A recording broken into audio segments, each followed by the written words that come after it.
Welcome to Mind Cure clinic. آج ہم ایک ایسے مسئلے پر بات کر رہے ہیں جو بہت سے لوگوں کو متاثر کرتا ہے، پینک ڈس آرڈر۔ جی اور خاص طور پر یہ دیکھیں گے کہ کوگنیٹو بیہیویئرل تھراپی یعنی CBT اس سے نمٹنے میں کیسے مدد کرتی ہے۔ جی یہ واقعی ایک اہم موضوع ہے۔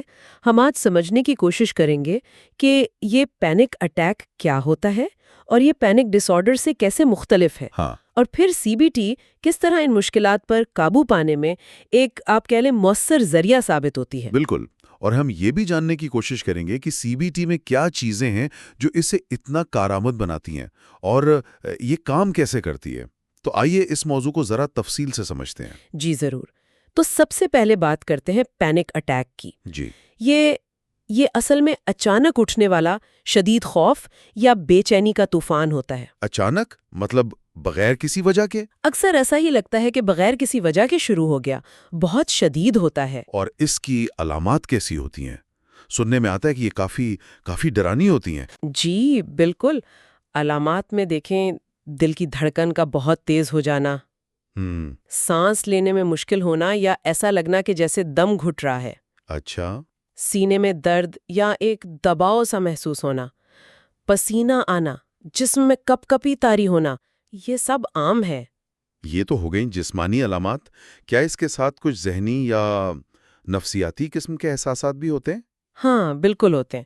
ان جسمانی علامات کے ساتھ اکثر چکر آنا یا یوں لگنا کہ بس ابھی بے ہوش ہو جائیں گے، اوہ، متلی کی کیفیت ہونا، ہاتھ پاؤں یا کبھی کبھی چہرے کے گرد سنپن یا جھنجھناہٹ سی محسوس ہونا۔ جھنجھناہٹ؟ جی، اور کبھی شدید ٹھنڈ لگنا شروع ہو جاتی ہے تو کبھی ایک دم سے بہت گرمی لگنے لگتی ہے۔ کچھ لوگ یہ بھی رپورٹ کرتے ہیں کہ جیسے وہ حقیقت سے کٹ گئے ہیں یا اپنے ہی جسم سے الگ ہو گئے ہیں۔ اچھا، اس کو کیا کہتے ہیں؟ جی اس کو ڈی ریئلائزیشن یا ڈی پرسنلائزیشن کہتے ہیں۔ مطلب ارد گرد کی دنیا اجنبی لگتی ہے یا اپنا آپ غیر حقیقی محسوس ہوتا ہے۔ اور ان سب کے ساتھ ظاہر ہے خوفناک خیالات بھی آتے ہوں گے؟ یقیناً یہ بہت اہم حصہ ہے۔ سب سے عام خیالات میں یہ ڈر شامل ہوتا ہے کہ کہیں میں اپنا کنٹرول نہ کھو بیٹھوں، ہاں، یا میں پاگل تو نہیں ہو رہی، یا پھر مرنے کا شدید خوف۔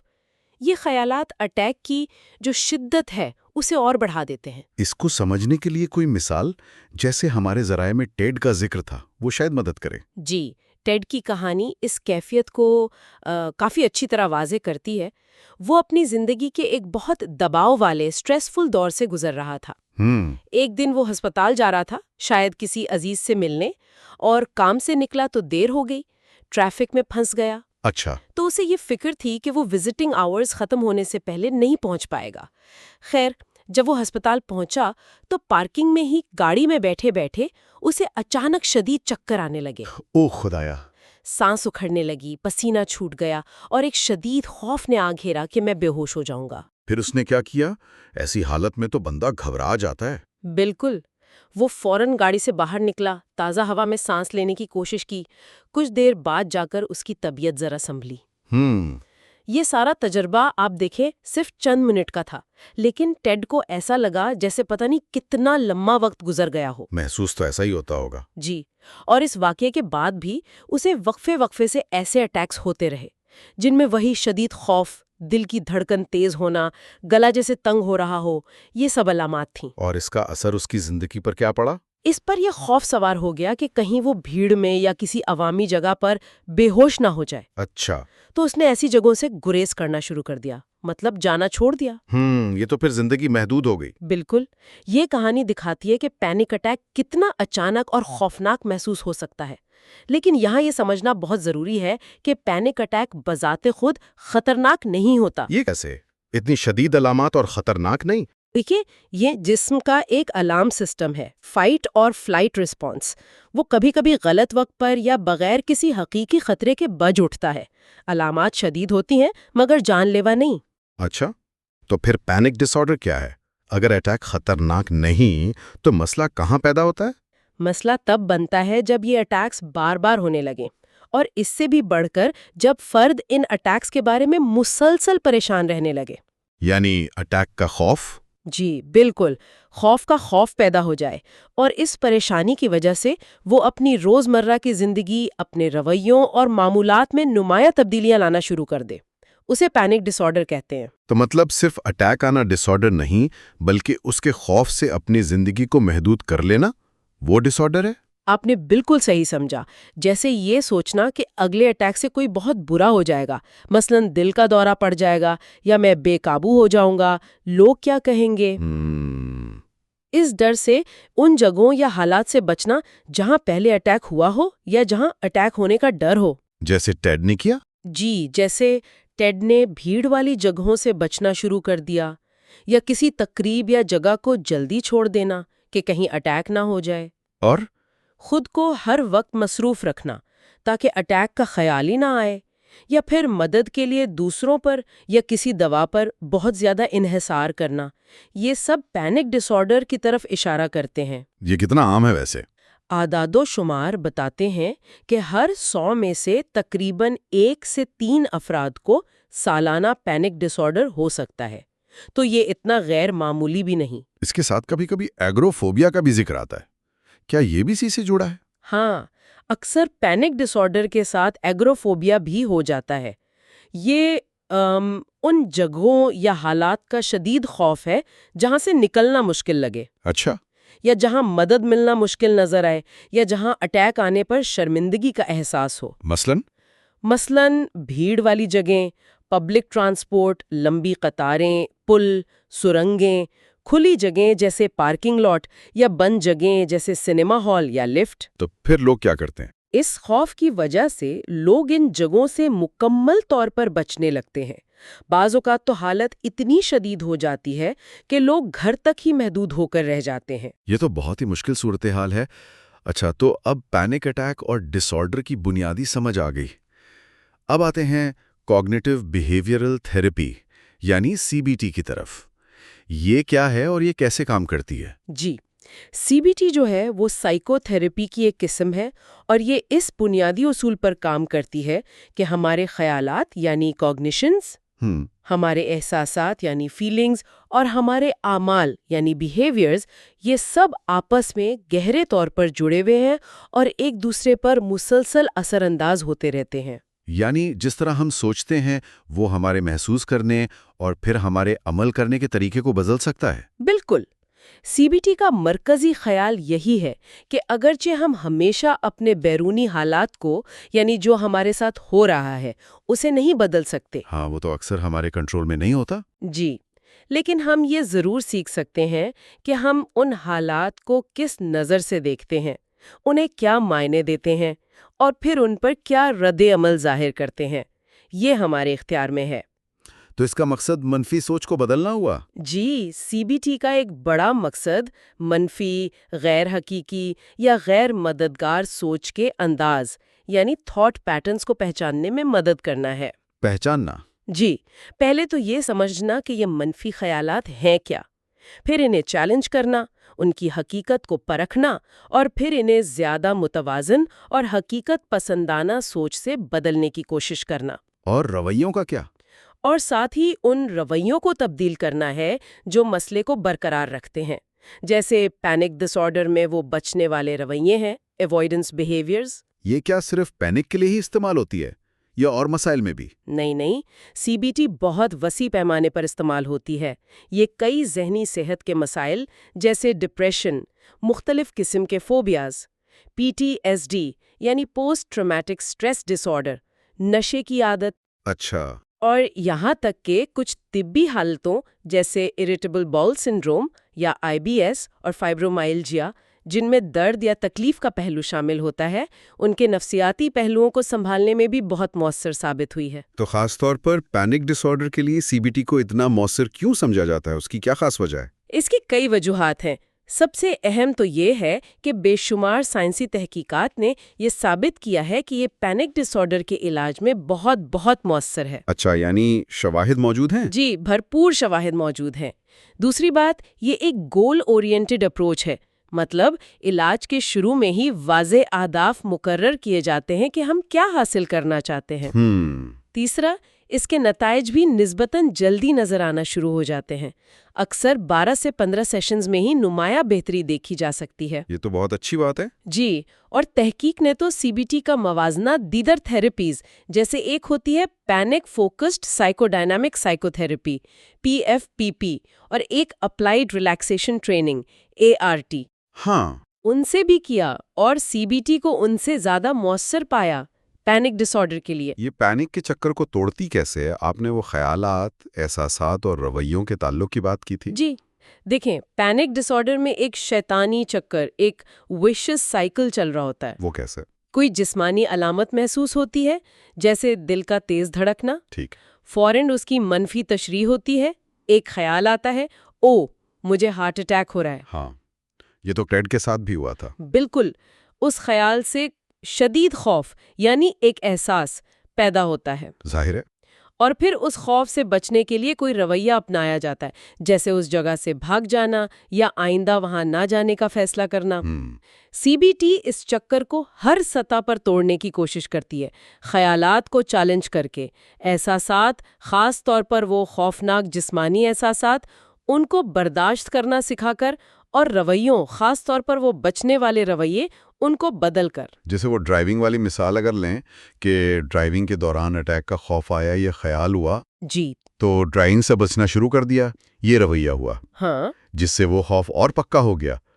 تو سی بی ٹی اس بچنے والے رویے کو نشانہ بنائے گی؟ بالکل۔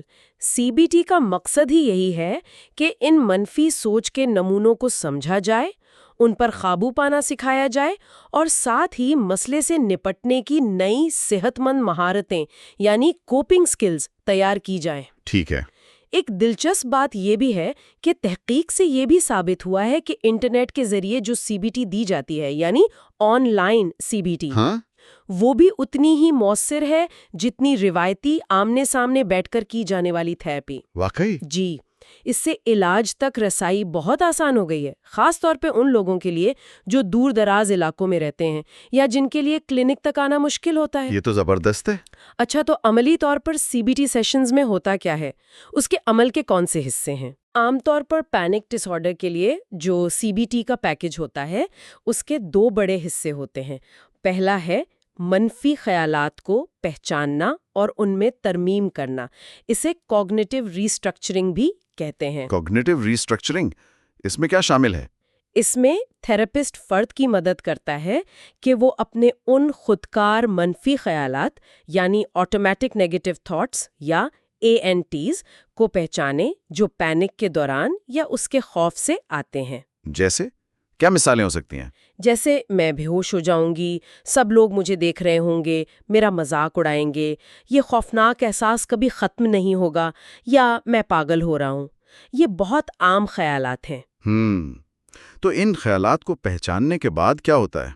پہچاننے کے بعد ان خیالات کی حقیقت پسندی کو پرکھا جاتا ہے، مطلب کیا یہ خیال واقعی سچ ہے، اس کے حق میں کیا ثبوت ہیں اور اس کے خلاف کیا ثبوت ہیں۔ اچھا، ایک طرح کی جانچ پڑتال۔ جی بالکل، ایک طرح کی جاسوسی اپنے ہی خیالات کی۔ پھر کوشش کی جاتی ہے کہ ان غیر حقیقی یا تباہ کن خیالات کو زیادہ متوازن، زیادہ حقیقت پسندانہ اور کم خوفناک متبادل خیالات سے بدلا جائے۔ اس کے لیے کیا کوئی خاص مشقیں، کوئی ٹیکنیکس استعمال ہوتی ہیں؟ جی ہاں، کئی تکنیکیں استعمال ہوتی ہیں، جیسے ایک بہت عام ہے تھاٹ ریکارڈ یا تھاٹ ڈائری رکھنا۔ اس میں کیا لکھتے ہیں؟ اس میں فرد لکھتا ہے کہ کس صورتحال میں کیا منفی خیال آیا، اس خیال سے کیا احساس پیدا ہوا، اس خیال کی شدت کتنی تھی، پھر اس خیال کے حق میں اور خلاف کیا شواہد ہیں، اور آخر میں ایک متبادل، زیادہ متوازن خیال کیا ہو سکتا ہے اور اس سے کیسا محسوس ہوا۔ یہ تو کافی محنت کا کام لگتا ہے۔ شروع میں لگتا ہے، لیکن یہ بہت مؤثر ہے۔ اس کے علاوہ پینک ڈائری رکھنا بھی مددگار ہے، جس میں اٹیک کب ہوا، کہاں ہوا، اس وقت کیا خیالات آ رہے تھے، کیا علامات تھیں، اور بعد میں کیا ہوا، یہ سب تفصیلات لکھی جائیں۔ اس سے پیٹرن سمجھنے میں مدد ملتی ہوگی؟ بالکل، آگاہی بڑھتی ہے۔ اس کے علاوہ لکھنے کی دوسری مشقیں، مثبت اقرار یعنی ایفرمیشنز کا استعمال، یہ سب منفی سوچ کے پیٹرن سے آگاہی بڑھانے اور انہیں آہستہ آہستہ بدلنے میں مدد کرتی ہیں، اور اکثر سیشنز کے درمیان ہوم ورک بھی دیا جاتا ہے تاکہ ان مہارتوں کی مشق جاری رہے۔ ٹھیک ہے، یہ تو ہوا خیالات پر کام۔ اب دوسرا حصہ کیا ہے؟ دوسرا اہم حصہ ہے نئی مہارتیں سیکھنا اور رویوں میں تبدیلی لانا۔ اسے بیہیویئرل انٹرونشنز کہتے ہیں۔ اچھا، اس کا مقصد ہے صحت مند مقابلہ کرنے کی حکمت عملیوں یعنی ہیلدی کوپنگ اسٹریٹجیز کو بنانا اور فروغ دینا، اور ان رویوں کو بدلنا جو پینک کو برقرار رکھتے ہیں، خاص طور پر وہ بچنے والے رویے۔ اوائیڈنس بیہیویئرز۔ تو اس میں کون سی مہارتیں سکھائی جاتی ہیں؟ اس میں کئی چیزیں شامل ہیں، جیسے تناؤ کم کرنے کی عمومی تکنیک سیکھنا، بے چینی کو بہتر طریقے سے سنبھالنا سیکھنا، اور خاص طور پر پینک کی ڈراؤنی جسمانی علامات کو برداشت کرنا سیکھنا، ان سے بھاگنے کے بجائے۔ اچھا، ان کا سامنا کرنا۔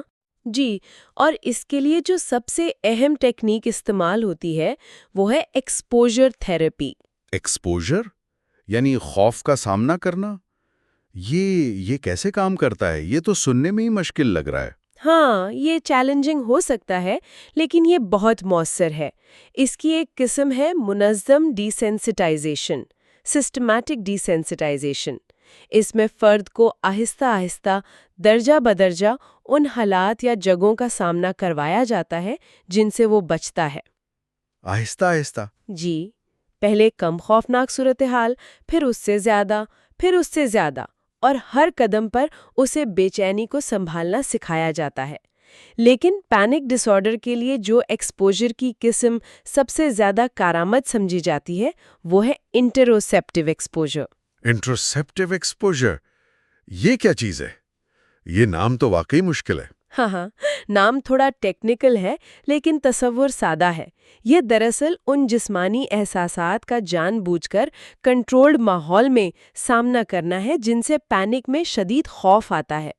جسمانی احساسات کا سامنا مطلب تھراپسٹ کی نگرانی میں کچھ ایسی ہلکی پھلکی ورزشیں یا کام کرنا جن سے وہ مخصوص علامات پیدا ہوں جو پینک اٹیک میں محسوس ہوتی ہیں۔ مثلاً کچھ دیر تیزی سے سیڑھیاں چڑھنا اترنا تاکہ دل کی دھڑکن تیز ہو اور سانس پھولے۔ اچھا۔ یا پھر تیزی سے سانس لینا، ہائپر وینٹیلیٹ کرنا تاکہ ہلکا سا سر چکرائے یا ہاتھ پاؤں میں جھنجھناہٹ ہو، یا سر کو تیزی سے ہلانا تاکہ ہلکا سا عدم توازن محسوس ہو، یا بھاپ والے کمرے میں بیٹھنا تاکہ گرمی اور گھٹن محسوس ہو۔ لیکن ایسا کیوں کریں گے؟ یہ تو خود تکلیف دہ ہوگا۔ مقصد یہ ہے کہ فرد بار بار یہ تجربہ کرے کہ یہ احساسات جو اسے بہت خوفناک لگتے ہیں اصل میں خطرناک نہیں ہیں۔ وہ آتے ہیں اور چلے جاتے ہیں اور وہ انہیں برداشت کر سکتا ہے۔ اوہ، تو مطلب جسم اور دماغ کو یہ سکھانا کہ یہ الارم جھوٹا ہے، اس سے ڈرنے کی ضرورت نہیں۔ آپ نے بالکل صحیح پکڑا۔ بار بار سامنا کرنے سے ان احساسات سے جڑا ہوا خوف اور ان کی تباہ کن تشریح وہ کم ہونا شروع ہو جاتی ہے۔ اسے ہیبیچویشن کہتے ہیں۔ سمجھ گیا، یہ واقعی ایک طاقتور تکنیک لگتی ہے۔ جی، یہ پینک ڈس آرڈر کے CBT علاج کا ایک مرکزی جزو ہے۔ اس کے علاوہ ریلیکسیشن ٹیکنیک بھی سکھائی جا سکتی ہیں، جیسے گہری اور آہستہ سانس لینے کی مشقیں، خاص طور پر ڈایافرام سے سانس لینا۔ یہ جسم کے فائٹ یا فلائٹ رد عمل کو پرسکون کرنے میں مدد دیتی ہے۔ پروگریسو مسل ریلیکسیشن PMR بھی ہے، جس میں جسم کے مختلف پٹھوں کے گروپس کو باری باری تناؤ دے کر پھر ڈھیلا چھوڑا جاتا ہے۔ اس سے جسمانی تناؤ کم ہوتا ہے۔ یوگا اور مراقبہ میڈیٹیشن بھی فائدہ مند ہو سکتے ہیں۔ تو یہ ریلیکسیشن ٹیکنیک بھی ایکسپوژر جتنی ہی اہم ہے۔ یہیں پر بات تھوڑی دلچسپ ہو جاتی ہے۔ آپ نے مختلف ٹیکنیکوں کا ذکر کیا۔ کیا CBT میں شامل تمام چیزیں یکساں طور پر مؤثر ہے یا کچھ اجزاء زیادہ اہم ہیں؟ ہاں، یہ میرا اگلا سوال تھا کہ کیا یہ سب پرزے برابر کام کرتے ہیں؟ دیکھیے، حال ہی میں ایک بہت بڑی جامع تحقیق ہوئی جسے component network meta analysis NMA کہتے ہیں۔ اس تحقیق نے یہی جاننے کی کوشش کی کہ سی بی ٹی کے جو مختلف اجزاء ہیں جیسے سائیکو ایجوکیشن، سانس کی تربیت، مسل ریلیکسیشن، کوگنیٹو ریسٹرکچرنگ، انٹروسیپٹیو ایکسپوجر، ان ویوو ایکسپوجر یعنی حقیقی زندگی کے حالات کا سامنا کرنا، ان میں سے کون سے پینک ڈس آرڈر کے لیے سب سے زیادہ کام کرتے ہیں۔ اچھا، تو کیا پتا چلا اس تحقیق سے؟ نتائج کیا تھے؟ نتائج کافی دلچسپ تھے اور کچھ حد تک حیران کن بھی۔ تحقیق کے مطابق پینک ڈس آرڈر کے علاج میں سب سے زیادہ مؤثر جز جو پایا گیا وہ تھا انٹروسیپٹیو ایکسپوجر۔ وہی جسمانی احساسات کا سامنا۔ جی وہی۔ اس کے علاوہ یہ بھی پایا گیا کہ آمنے سامنے فیس ٹو فیس تھراپی خود سے کی جانے والی یا انٹرنیٹ پر مبنی تھراپی کے مقابلے میں مجموعی طور پر زیادہ مؤثر تھی۔ ٹھیک ہے، اور حیران کن کیا تھا؟ کون سے اجزاء کم مؤثر پائے گئے؟ حیران کن بات یہ تھی کہ پٹھوں کو آرام دینے کی ٹیکنیک مسل ریلیکسیشن اور virtual reality exposure V R exposure panic disorder کے علاج میں نہ صرف کم مؤثر پائے گئے اچھا، بلکہ ممکنہ طور پر نقصان دہ بھی ہو سکتے ہیں۔ نقصان دہ کس طرح؟ نقصان دہ اس معنی میں کہ اگر علاج کا زیادہ وقت ان کم مؤثر تکنیکوں پر صرف ہو جائے تو جو سب سے زیادہ مؤثر تکنیک ہے یعنی انٹروسیپٹیو ایکسپوجر اس کے لیے وقت کم رہ جاتا ہے تو موقع ضائع ہو سکتا ہے۔ واقعی مسل ریلیکسیشن تو عام طور پر بے چینی کم کرنے کے لیے بہت تجویز کی جاتی ہے، یہ تو بڑی عجیب بات ہے۔ جی، عمومی بے چینی یا تناؤ کے لیے شاید مفید ہو، لیکن پینک ڈس آرڈر کا جو مخصوص میکنزم ہے جس میں جسمانی علامات کا خوف مرکزی حیثیت رکھتا ہے، اس کے لیے تحقیق بتاتی ہے کہ براہ راست ان خوفزدہ احساسات کا سامنا کرنا یعنی انٹروسیپٹیو ایکسپوجر سب سے زیادہ کارآمد ہے۔ تو باقی اجزاء کا کیا بنا، جیسے سانس کی تربیت، کوگنیٹو ریسٹرکچرنگ؟ ایجوکیشن، معلومات فراہم کرنا اور کوگنیٹو ریسٹرکچرنگ، سوچ پر کام، ان کے اثرات ملے جلے پائے گئے۔ ملے جلے مطلب یہ کہ یہ شاید براہ راست علامات کو کم کرنے میں انٹروسیپٹیو ایکسپوجر جتنے طاقتور نہ ہوں، لیکن یہ علاج کو قبول کرنے یعنی ایکسیپٹیبلٹی میں اور علاج کو جاری رکھنے ایڈہیرنس میں مددگار ہو سکتے ہیں۔ یہ علاج کے مجموعی پیکج کا حصہ ہو سکتے ہیں لیکن شاید کلیدی سب سے طاقتور حصہ نہیں۔ تو اس کا مطلب یہ ہوا کہ صرف یہ کہتے نہ کافی نہیں کہ سی بی ٹی ہو رہی ہے، یہ دیکھنا بہت اہم ہے کہ اس سی بی ٹی میں کون سے اجزاء شامل ہیں۔ بالکل۔ ایک powerful C B T package جس میں مان لیں آمنے سامنے تھراپی ہو، انٹروسیپٹیو ایکسپوجر پر زور ہو اور ساتھ میں کوگنیٹو ریسٹرکچرنگ بھی ہو، جی، وہ شاید ایک ایسے پیکج سے کہیں زیادہ مؤثر ہوگا جس میں صرف مسل ریلیکسیشن یا ورچوئل ریالٹی یا صرف سانس کی مشقوں پر زیادہ زور دیا جا رہا ہو۔ آپ نے بالکل صحیح نقطہ پکڑا ہے۔ مؤثر اجزاء کا صحیح انتخاب اور ان کا صحیح امتزاج بہت اہم ہے۔ سب سے مؤثر سی بی ٹی اور کم سے کم مؤثر سی بی ٹی کے نتائج میں کافی فرق ہو سکتا ہے۔ یہ تو بہت اہم معلومات ہیں۔ اچھا، اب ذرا یہ سمجھتے ہیں کہ آخر یہ پینک ڈس آرڈر شروع ہونے کے بعد جاری کیوں رہتا ہے؟ مطلب ایک بار اٹیک ہوا، خوف آیا، ٹھیک ہے، لیکن یہ چکر چلتا کیوں رہتا ہے؟ کون سے عوامل ہیں جو اس سے برقرار رکھتے ہیں؟ جی، یہ سمجھنا علاج کے لیے بہت ضروری ہے۔ کچھ خاص عوامل ہیں جنہیں برقرار رکھنے والے عوامل مینٹیننگ فیکٹرز کہتے ہیں۔ یہ وہ چیزیں ہیں جو پینک کے چکر کو مضبوط کرتی ہیں اور اسے چلائے رکھتی ہیں۔ کیا ہے وہ عوامل؟ ان میں سب سے اہم جس کا ہم نے پہلے بھی ذکر کیا وہ ہے جسمانی احساسات کی تباہ کن غلط تشریح، کیٹاسٹرافک مس انٹرپریٹیشن۔ یعنی عام بے ضرر جسمانی احساسات کو کسی آنے والی خوفناک آفت کی علامت سمجھ لینا، جیسے دل کی دھڑکن تیز ہونے کو یہ سمجھنا کہ بس ہارٹ اٹیک ہونے والا ہے، یا سانس کا تھوڑا پھولنا اور سوچنا کہ میرا دم گھٹ جائے گا اور میں مر جاؤں گی، یا سر چکرانے کو سمجھنا کہ میں بے ہوش ہو جاؤں گا یا مجھے برین ٹیومر ہے۔ یہی وہ چیز ہے جسے کوگنیٹو ریسٹرکچرنگ کے ذریعے چیلنج کیا جاتا ہے۔ ٹھیک ہے، یہ تو ایک بڑا عنصر ہو گیا۔ اور کیا ہے؟ دوسرا ہے جسمانی احساسات پر ضرورت سے زیادہ توجہ مرکوز رکھنا، hypervigilance to bodily sensations. یعنی ہر وقت اپنے جسم کو سنتے رہنا؟ جی بالکل، ہر وقت اپنے جسم کے اندر ہونے والی چھوٹی سے چھوٹی تبدیلی پر بھی نظر رکھنا، اسے نوٹ کرنا اور اس سے پریشان ہونا، جیسے مسلسل اپنی نبض چیک کرنا یا سانس پر دھیان رکھنا۔ تیسرا،